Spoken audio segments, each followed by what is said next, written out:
यदि आप अपना मंगल चाहते हैं तो कृष्ण की हत्या का विचार मन से निकाल दीजिए। उसकी हत्या का विचार मन से निकालकर क्या मैं उसके चरणों में बैठकर क्षमा प्रार्थना करूं? उसके सामने गिड़गिड़ाकर अपने प्राणों की भीख मांगूं? अवश्य यही कीजिए। मैंने उस दिन कहा था कि मेरे गुरुदेव ने मुझे स्पष्ट शब्दों में बताया था कि धनुष यज्ञ पूर्ण होने से पूर्व यदि धनुष टूट गया तो यजमान की मृत्यु हो जाएगी, और जो उस धनुष को तोड़ेगा वो और कोई नहीं होगा, स्वयं नारायण ही होंगे।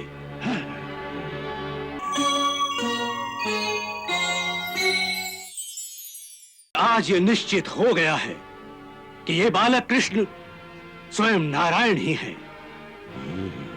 तब आप तो क्या, सारी सृष्टि में ऐसा कोई नहीं जिसमें उनका वध करने की शक्ति हो।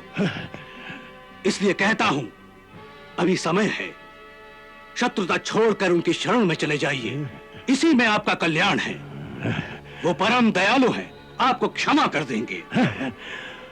उस दिन तुम हमें अमर और अजय बना रहे थे, और आज हमें दया की भीख मांगने को कह रहे हो। उस दिन भी सत्य कहा था और आज भी सत्य कह रहा हूं महाराज।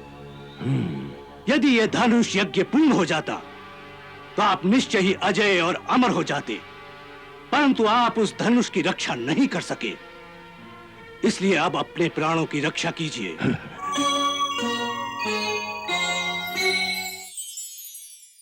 मैं ब्राह्मण होते हुए भी आपके श्री चरणों में शीश नवाकर आपके भले के लिए प्रार्थना करता हूं, इसे स्वीकार करें, इसी में आपका मंगल है। मेरी राजभक्ति पर संदेह न करें।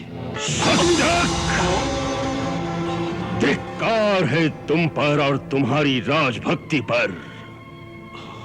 जिस कंस ने इंद्र को पराजित करके उसकी अमरावती पर अपना झंडा लहरा दिया, तीनों लोक में जिस कंस को कोई परास्त नहीं कर सका, उस महाबली कंस को तुम अपने ही हाथों अपनी हार स्वीकार करने को कह रहे हो। याद रखो, कंस मर सकता है, हार नहीं सकता।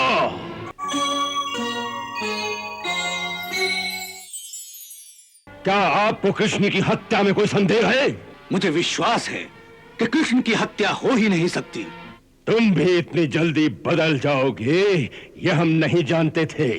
कृष्ण की हत्या के लिए यह तुम्हारी ही योजना थी कि धनुष यज्ञ के उत्सव का बहाना करके उसे मथुरा बुलाया जाए, जहां उसका वध सरलता से हो सकता है।